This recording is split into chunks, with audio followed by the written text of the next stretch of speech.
Hello fellas, today I'm going to share with you tips which helped me to reach Division 1 with no donations within 100 hours of play.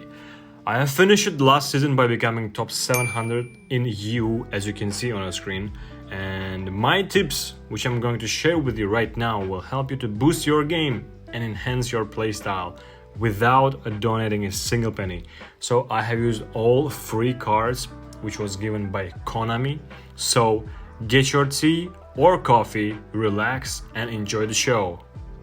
First and foremost, you have to have a great control of your game. You can reach it by configuring your gamepad settings.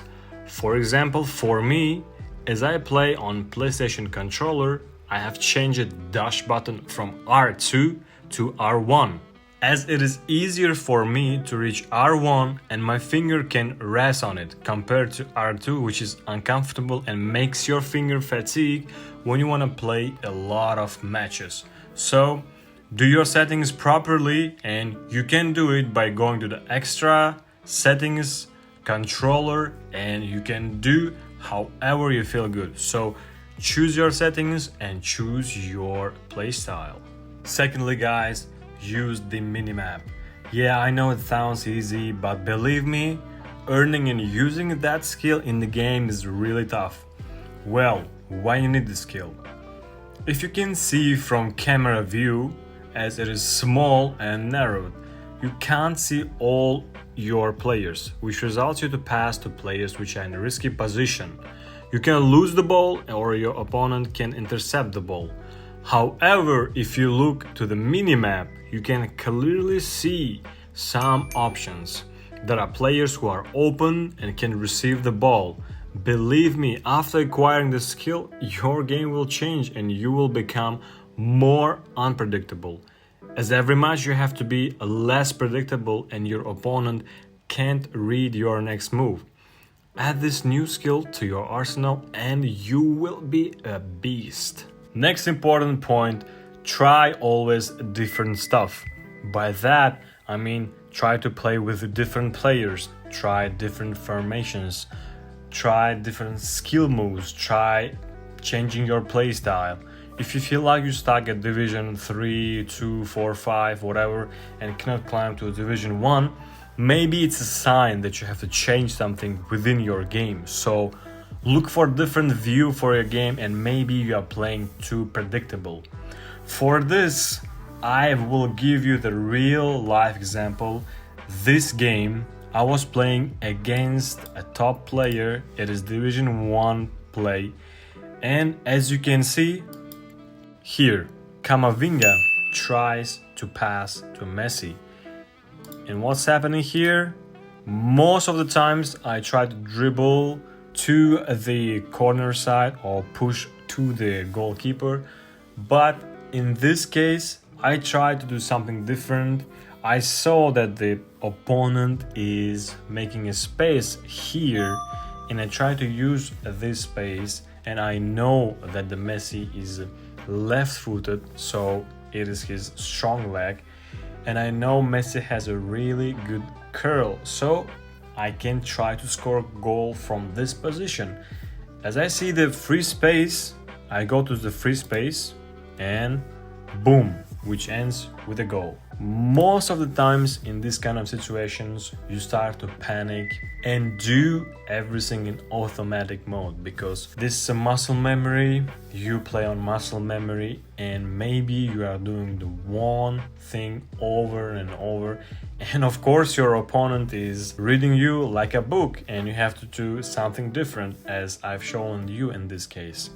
Alright guys, this is a real example as well. This is also Division 1 play against top player. As you can see, I'm attacking right now and Lionel Messi has the ball. Most of the times I try to pass through the ball to the Ronaldo, or you can see the Rice is opening up on the upper side of the field, and I have here Camavinga and the Mbappe. So I have four options.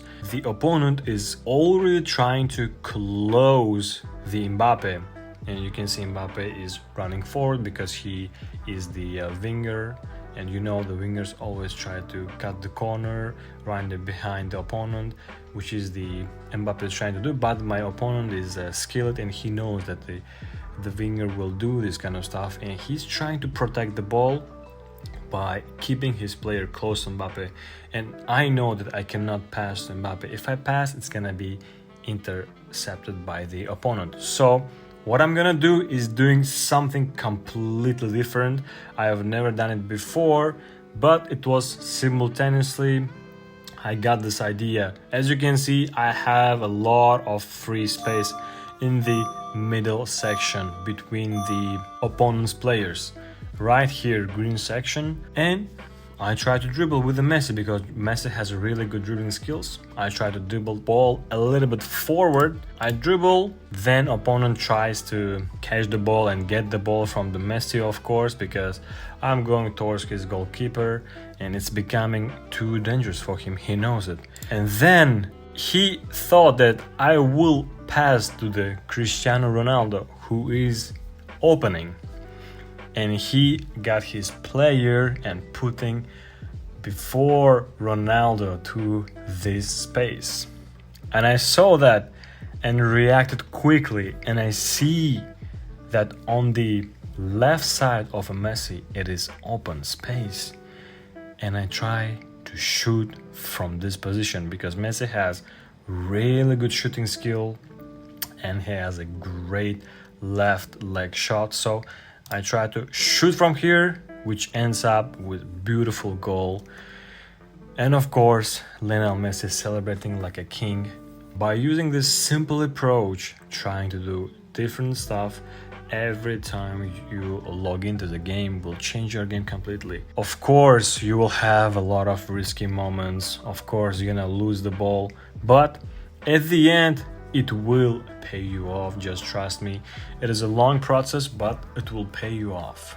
Alright, my next tip is really important and most of the new players don't know about this. Players' overall rating does not mean that this player is better than player who has lower rating. For this, I have here comparison of 95 rated Dembele and 93 rated Palmer. As you can see, if you want to play as a right midfielder and right wing, then in most cases, Palmer is better than Dembele. Only thing where Dembele is better, it's speed. Yeah, Dembele feels faster, but overall as a player here, I will choose Palmer also. I would also like to add that you have to test your players. If you get high rated player, always test it before ranked matches. You can test it in AI matches, that's the best way. Even if your player has high rating, it doesn't mean that it will play good on the field. The best example which comes to my mind is 100 rated Harry Kane Blue Lock Edition card. Guys, I thought this card is a monster because it is 100 rated, but as I have used him in a game in ranked matches as well, he does feel like 80 rating. He doesn't have anything special about it compared to 100 rated Cristiano Ronaldo Portugal edition. Oh man, this card is a beast. Headers, long shots, curl shots, speed, one-on-one situation. The Ronaldo card is a beast compared to 100 rated Harry Kane. So guys, before making a decision solely based on the overall rating, try to test those players and then add to your formations. My last advice will be practice, guys. Yeah, I know it sounds too basic advice, but no matter what you do, you have to practice and work. All the players you're gonna play in Division 1, most of them pro players, and believe me, they do a lot of practice. So make it habit to play 3-4 games at least each day so that you learn your players better. What are the strongest sides of your players? Which are the weakest? By playing more, you're gonna develop your own play style. And by having your own playstyle, you will easily get to Division 1. Okay guys, basically this is it. I gave you all the advices that you can boost your game and that will help you to become a better player. Use these tips in order to enhance your playstyle, and of course let me know how is your progress. You can leave comments below. I will read each comment from you guys, and as always guys, stay awesome.